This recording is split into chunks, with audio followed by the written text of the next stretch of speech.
को डाल के मैं आपको दे दूँगा, तो आपको एक tube22.html नाम की फ़ाइल बना ली है। पिछली वीडियो में हमने एक फुल वेबसाइट बनाई थी, बहुत अच्छी, बहुत सारी, बहुत मस्त ब्यूटीफुल सी वेबसाइट हमने पिछली वीडियो में बनाई थी और आज हम सीएसएस के ट्यूटोरियल में फिर से आ गए हैं। सीएसएस के ट्यूटोरियल के इस 23वें वीडियो में हम सीखेंगे कि कैसे हम सीएसएस कॉम्बिनेटर का इस्तेमाल कर सकते हैं। सीएसएस कॉम्बिनेटर होते हैं कुछ जिनको मैं यहाँ पर लिख कर आपको दे दूँगा कमेंट में, कमेंट के अंदर उसको डाल के मैं आपको दे दूँगा।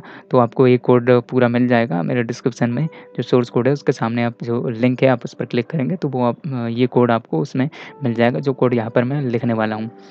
तो चलिए देखते हैं सीएसएस कॉम्बिनेटर होते क्या हैं। सीएसएस कॉम्बिनेटर के ज़रिए हम 2 या 2 से अधिक सेलेक्टर को 2 या 2 से अधिक सेलेक्टर को एक साथ यूज़ कर सकते हैं।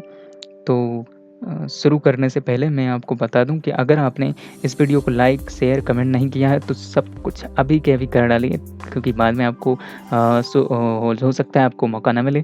तो अभी के अभी कर डालिए और अगर आपने नीचे रेड कलर के सब्सक्राइब के बटन को नहीं दबाया तो उसको दबाकर ऑल पर प्रेस कर दीजिए घंटी को। तो चलिए सीएसएस कॉम्बिनेटर के बारे में हम यहाँ पर पढ़ते हैं। तो मैं यहाँ पर डाल देता हूँ अपनी बॉयलरपेट, यहाँ पर लगाकर मैं डॉक्यूमेंट में लिख देता हूँ सीएसएस कॉम्बिनेटर।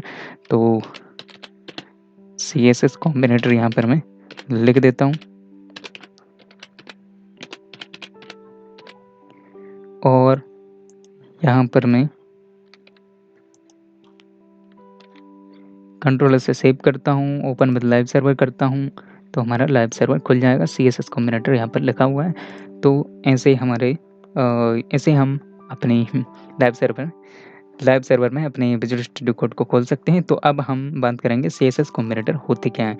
तो सीएसएस कॉम्बिनेटर होते हैं जैसे आप पिछली वीडियो में कोई सी वीडियो में मैंने सीएसएस सेलेक्टर के बारे में बताया था। तो अगर आपने इस प्लेलिस्ट को एक्सेस नहीं किया है तो इसको एक्सेस कर लीजिए और सीएसएस सेलेक्टर के बारे में जितने भी एचटीएमएल सीएसएस के बारे में वीडियो हैं उनको आप देख लीजिए। तो आपको नॉलेज मिल जाएगी से कि वेबसाइट कैसे डिज़ाइन करते हैं और कैसे हम शुरू से लेकर आखिरी तक वेबसाइट डिज़ाइन कर सकते हैं। तो मैंने सीएसएस सिलेक्टर के बारे में पिछली वीडियो में बताया था। तो सीएसएस सिलेक्टर के बारे में हम जैसे देख चुके हैं, तो यह टॉपिक भी उसी से रिलेटेड है। आपने सिंगल सेलेक्टर के ज़रिए ही सीएसएस के एलिमेंट या टैग को सिलेक्ट कर सकते हो। लेकिन मान लीजिए कि आपके पास डिव है और उसके अंदर एक पैराग्राफ है और एक डिव के बाहर पैराग्राफ है, तो आप उनका इस्तेमाल कैसे करोगे? और आप चाहते हैं कि डिव के अंदर वाला पैराग्राफ का कलर चेंज हो, लेकिन डिव के बाहर वाले पैराग्राफ को कोई इफ़ेक्ट ना हो, तो ऐसी कंडीशन में आप कॉम्बिनेटर का यूज़ कर सकते हैं। यानी कि कॉम्बिनेटर के ज़रिए आप 2 सेलेक्टर के बीच रिलेशन डिफ़ाइन कर सकते हो। यदि आप कॉम्बिनेटर की जगह पर पैराग्राफ में क्लास को डिफ़ाइन करके कलर को भी चेंज कर सकते हो। तो मैं यहाँ पर बता दूँ कि कॉम्बिनेटर होते कितने प्रकार के हैं। तो मैं अगर यहाँ पर मैं टाइटल के नीचे ही लिख देता हूँ कुछ अपने 4 यहाँ पर कॉम्बिनेटर होते हैं। तो मैं यहाँ पर 4 कॉम्बिनेटर यहाँ पर लिख कर आपको बताता हूँ। तो हमारा नंबर 1 पे आता है डिसेंडेंट कॉम्बिनेटर, दूसरे नंबर पे आता है चाइल्ड कॉम्बिनेटर और तीसरे नंबर पे आता है एडजेसेंट सिबलिंग कॉम्बिनेटर और चौथे नंबर पे आता है जनरल सिबलिंग कॉम्बिनेटर। तो हमारे 4 तरह के कॉम्बिनेटर होते हैं। तो हम यहाँ पर चारों कॉम्बिनेटर के बारे में डिटेल में जानेंगे। तो सबसे पहले तो मैं यहाँ पर डेंसेंडेंट कॉम्बिनेटर के बारे में बता देता हूँ। तो अगर मैं यहाँ पर डिव लिखूँ और डिव लिख कर एंटर प्रेस करूँ और इसके अंदर मैं पैराग्राफ डाल देता हूँ, पैराग्राफ लिखकर कुछ टेक्स्ट यहाँ पर डाल देता हूँ, तो यहाँ पर हमारा टेक्स्ट आ गया है। और अगर मैं इसके अंदर एक और पैराग्राफ अगर यहाँ पर डालूँ, तो एक और पैराग्राफ हमारे यहाँ पर आ गया है। अब हम इसके बाहर अपने डिव के बाहर एक और पैराग्राफ यहाँ पर डालेंगे और उसमें भी कुछ टेक्स्ट यहाँ पर लिख लेंगे। तो अगर मैं यहाँ पर लोरेम लिखूँ और सॉरी कंट्रोल से हाँ ठीक है। तो हमारा यहाँ पर 3 पैराग्राफ हैं, लेकिन 2 डिव के अंदर हैं, डिव टैग के अंदर हैं और 2 पैराग्राफ डिव टैग के बाहर हैं। सॉरी एक पैराग्राफ हमारा डिव टैग के बाहर है। तो अब हमने इसको कंट्रोल से सेव किया। इसको हमने लाइव सर्वर में खोल लिया था। तो मैं यहाँ पर देखता हूँ तो हमारा 3 पैराग्राफ यहाँ पर हैं हमारे, सिंपल हैं, सादा सिंपल हैं। तो अगर मैं इनके अन इनको इनके अंदर अगर मैं सीएसएस डिफ़ाइन करूँगा, तो मैं कैसे लिखूँगा? सबसे पहले तो मैं स्टाइल टैग का इस्तेमाल करता हूँ, स्टाइल, और अब लिखूँगा मैं div p, और इसमें सीएसएस डिफ़ाइन कर दूँगा। सबसे पहले तो इसका background colour, background COLO, background colour कर दूँगा मैं रेड कर देता हूँ, और अब कर देता हूँ मैं इसका कलर वाइट, कलर कर दूँगा मैं वाइट, क्योंकि रेड कलर पर वाइट कलर अच्छा लगेगा। फ़ॉन्ट साइज़ कुछ बड़ा कर देता हूँ। फ़ॉन्ट साइज़ कर देता हूँ यहाँ पर मैं 30 पिक्सल। कंट्रोल एस से सेव, और अब देखते हैं तो हमारे ब्राउज़र में हमारे जो डिप के अंदर 2 पैराग्राफ थे उनके अंदर हमारी सीएसएस डिफ़ाइन हो गई है, और बैकग्राउंड कलर रेड हो चुका है, और हमारा फ़ॉन्ट हो चुका है वाइट। तो ऐसे हम अपने कॉम्बिनेटर यानी डेंसेंडेंट कॉम्बिनेटर का इस्तेमाल करते हैं। ये बिल्कुल सिंपल होता है। तो अब बात करें अगर हम चाइल्ड कॉम्बिनेटर की, तो इसको ही मैं कॉपी करता हूँ, और इसको पेस्ट कर लेता हूँ नीचे। अब मैं आपको बताना चाहता हूँ सीएसएस चाइल्ड कॉम्बिनेटर के बारे में। तो मैं इसको कॉपी कर लेता हूँ, और इसको मैं यहाँ पर डाल देता हूँ, ताकि आपको आसान से तरीके से आपको ये मिले, और आपको ये कोड मिले तो आप आसानी से इसको समझ सकें। तो मैं यहाँ पर इसको मैं कमेंट में डाल रहा हूँ।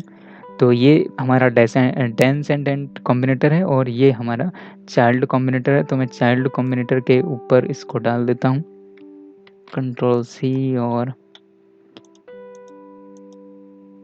यहाँ पर मैं इसको पेस्ट कर देता हूँ। और अब हम जानेंगे कि अगर हमारा डिव है, और डिव के अंदर 2 पैराग्राफ हैं, और उसके अंदर हमने डिव के अंदर ही हमने फुटर लगाया हुआ है। फुटर को हमने डिफ़ाइन किया हुआ है। मैं इसमें कुछ टेक्स्ट इसमें दूँगा, तो फुटर में मैं टेक्स्ट देना चाहता हूँ कुछ कम, जैसा कि ये है। अगर मैंने ये दिया, तो अब मैं चाहता हूँ, मैंने डिव के अंदर 2 पैराग्राफ लिखे हैं, एक डिव के बाहर पैराग्राफ लिखा है, और एक हमारा फुटर है जो डिव के अंदर है। उसको हमने डिव के अंदर ही रखा है। तो अब हम इसमें चाइल्ड कॉम्बिनेटर का इस्तेमाल करने वाले हैं। तो अगर मैं इसी टैग को कॉपी करूँ, नीचे पेस्ट करूँ, और अब हम इसको कमेंट आउट कर देते हैं। जो हमारा पिछली वाली जो हमारी सीएसएस थी, उसको मैंने कमेंट आउट कर दिया। और अगर मैं इसमें अपना चाइल्ड कॉम्बिनेटर में इसको डालना चाहता हूँ, तो मैं इसमें लिखूँगा डिव, और सिंपली से हमें ये डालना है, डाउन एरो की हमें इसमें डालना है। तो अगर मैं इसको सेव करूँ, मैंने सिंपली से सिर्फ़ इस सिंबल का इस्तेमाल किया है, और कुछ नहीं। बाकी सब कुछ हमारा सेम का सेम है, वही का वही कलर, वही का वही सब कुछ हमने इसमें डाला हुआ है। कंट्रोल एस से सेव किया। अब देखते हैं, तो हमारा जो पैराग्राफ था, उसमें ही सिर्फ़ हमारी सीएसएस डिफ़ाइन हुई है, लेकिन फुटर में सीएसएस डिफ़ाइन नहीं हुई है, और हमारा जो डिव के जो बाहर पैराग्राफ था, उसमें भी हमारी सीएसएस डिफ़ाइन नहीं हुई है। तो अब हम देखते हैं कि हमारा एडजेसेंट सिबलिंग कॉम्बिनेटर कैसे काम करता है। तो अब मैं इसको कमेंट आउट कर देता हूँ।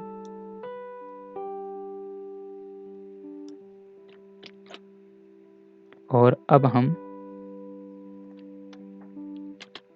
उसको मैंने कॉपी कर लिया है, और यहाँ पर मैं एडजेसेंट सिबलिंग कॉम्बिनेटर को यहाँ पर डाल देता हूँ, और इसको मैं कमेंट से हटाकर, आप कंट्रोल बैकस्लैश की से आप कमेंट कर सकते हैं, और कमेंट को हटा सकते हैं। कंट्रोल और बैकस्लैश की का इस्तेमाल करके आप ये कर सकते हैं। तो मैंने यहाँ पर कमेंट हटा दिया है, और अब मैं इसमें इस्तेमाल करने वाला हूँ एडजेसेंट सिबलिंग कॉम्बिनेटर का। तो अगर मेरे डिप के अंदर 3 पैराग्राफ हैं, मैं इस फुटर को हटा देता हूँ। फुटर को हटा देता हूँ और जो हमारा पैराग्राफ है इसको ही मैं कॉपी करके नीचे पेस्ट कर लेता हूँ। जैसा कि आप देख सकते हैं डिप के अंदर हमारे 3 पैराग्राफ हैं और मैं चाहता हूँ कि हमारे ये तीनों पैराग्राफ हमारे डिफ़ाइन करना चाहता हूँ मैं, और इसमें मैं करना चाहता हूँ इस्तेमाल एडजेसेंट सिबलिंग कॉम्बिनेटर का। तो अगर मैं इसको कॉपी करूँ और इसको कमेंट आउट कर देता हूँ ताकि ये हमारा एग्ज़ीक्यूट ना हो, तो अब मैं इस सिंबल की जगह प्लस सिंबल का इस्तेमाल करूँगा और कंट्रोल एस से सेव करूँगा। बस हमें सिर्फ़ सीएसएस में अगर हमें एडजेसेंट सिबलिंग कॉम्बिनेटर का इस्तेमाल करना है तो हमें डिव प्लस पी का इस्तेमाल करना है अगर हमने डिव के अंदर पैराग्राफ लिखा है तो हम इसको कंट्रोल से सेव करते हैं। अब आप देखेंगे तो हमारा जो डिव के बाहर जो पैराग्राफ था उसमें सीएसएस डिफाइन हो गई है, लेकिन जो हमारे पैराग्राफ डिव के अंदर थे, जो तीनों पैराग्राफ डिव के अंदर थे उनसे हमारी सीएसएस हट गई है। वो हमारी इस प्लस के कारण हुई है, जो हमने यहाँ पर प्लस सिंबल यहाँ पर दिया है, इसके कारण हमारी ये एग्ज़ीक्यूट हो गई है। तो अब हम देखते हैं कि हमारा जो जनरल सिबलिंग कॉम्बिनेटर होता है उसका इस्तेमाल हम कैसे करेंगे। तो मैं इसको कॉपी कर लेता हूँ और इसको मैं डालूँगा नीचे। तो मैं इसको यहाँ पर पेस्ट कर देता हूँ और अब हम इसको कॉपी करके नीचे हमारे पेस्ट कर देते हैं जनरल सिबलिंग कॉम्बिनेटर पे। तो मैंने यहाँ पर पोस्ट कर दिया है और अब हम देखेंगे कि कैसे हम इसका इस्तेमाल कर सकते हैं। तो मैंने यहाँ पर डिव तो लिखा है, लेकिन मैं चाहता हूँ कि एक डिव के बाहर पैराग्राफ हो जो डिव से पहले एग्जीक्यूट करे, और 2 हमारे पैराग्राफ डिव के बाहर हों जो हमारा डिव के बाद एग्जीक्यूट करें, और 2 पैराग्राफ हमारे डिव के अंदर हों। तो मैं सबसे पहले तो इसको कमेंट आउट कर देता हूँ। इसको कमेंट आउट करके मैं आगे की प्रोसेस करूँगा। तो ये कमेंट आउट कर दिया मैंने। अब मैं चाहता हूँ कि हमारा पैराग्राफ डिव के बाहर हो। लोरेम लिखकर मैं इसमें एक पैराग्राफ लिखा मैंने, और हमारा 3 पैराग्राफ हैं, तो मैं इसको बाहर निकाल देता हूँ अपने डिव से। तो मैंने एक पैराग्राफ को डिव से बाहर निकाल दिया, 2 पैराग्राफ हमारे डिव के नीचे हैं और 2 पैराग्राफ हमारे डिव के अंदर हैं और 1 पैराग्राफ हमारा डिव के बाहर है, सबसे ऊपर है।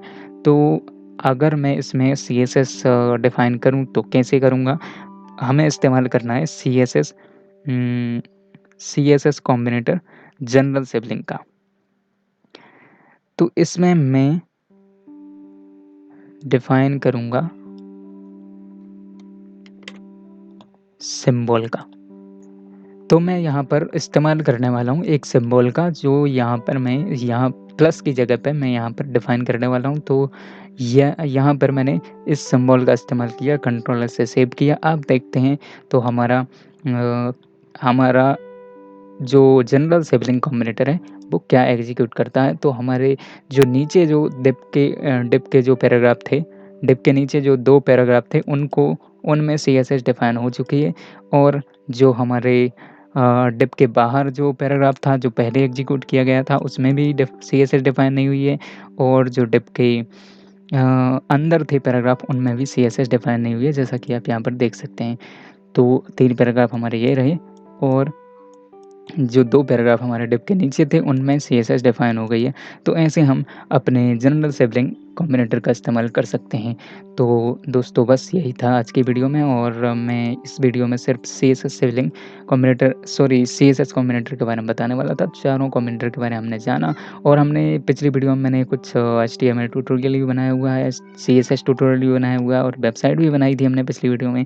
तो आप यहाँ पर मेरे डिस्क्रिप्शन में जाके आप इस प्लेलिस्ट को एक्सेस कर सकते हैं, और इसको एक्सेस करके पूरी वीडियो आप देख सकते हैं। तो आपको वेबसाइट कैसे बनाएँ इसके बारे में आपको पूरी जानकारी, आप एक अच्छे वेब डेवलपर बन सकते हैं। तो आपको अगर ये कोड की ज़रूरत हो तो आपको कोड मिल जाएगा मेरे डिस्क्रिप्शन में।